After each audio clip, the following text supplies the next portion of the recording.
You ever have one of those friends that gets you into ridiculous situations?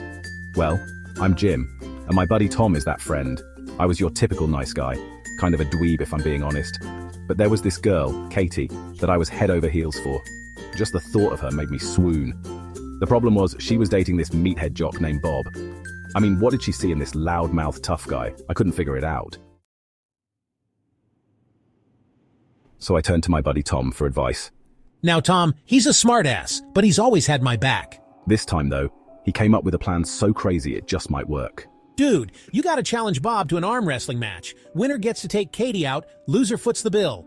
I thought he was nuts at first, but then I saw the way Katie looked at me after I issued the challenge. Next thing I knew, I was locked in this intense training montage. Tom was cracking jokes the whole time, but he also pushed me to my limits with protein shakes and endless reps. Meanwhile, Bob looked like he was barely breaking a sweat. This guy was a machine. I started to have serious doubts. But then the big day arrived.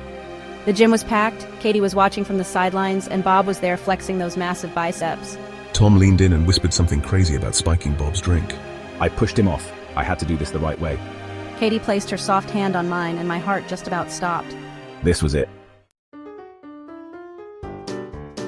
My hand smashed onto the table in defeat.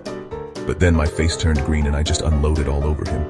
The crowd was dying laughing as I stood there, covered in vomit and humiliation. Tom came over, still filming everything of course, and said, "Dude, you day man," as if getting puked on was something to celebrate. Jim stormed out, ready to disown this lunatic he called his friend. Tom pulled out his phone and showed me YouTube with all these videos of our training and the arm wrestling match. Except people were actually following along and rooting for you.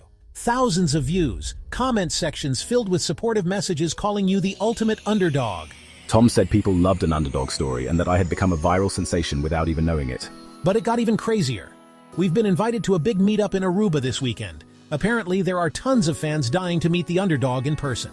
And get this, over 15 girls specifically said they would love to go on a date with me. I stood there stunned as Tom put his arm around me and declared to the sky, "Excelsior and beyond, my friend." So 1 minute Jim's the lovesick loser getting puked on by a meathead. The next, I've got adoring fans and women lining up just to spend time with me. All thanks to my buddy Tom's insane schemes and that arm wrestling debacle. Some friends make your life harder, but Tom, Well, his particular brand of chaos and never say die perseverance made you one of the most unlikely celebrities of the 80s. if that's not a bodacious buddy story for the ages, I don't know what is. As we boarded that plane for Aruba, ready to bask in the glory of underdog fame, I realized the true stakes of Tom's wacky bet. My shot at happiness with Katie suddenly didn't seem so important anymore. Who needs a girl when you've got fans, fortune, and your best friend always having your back, no matter how crazy the situation?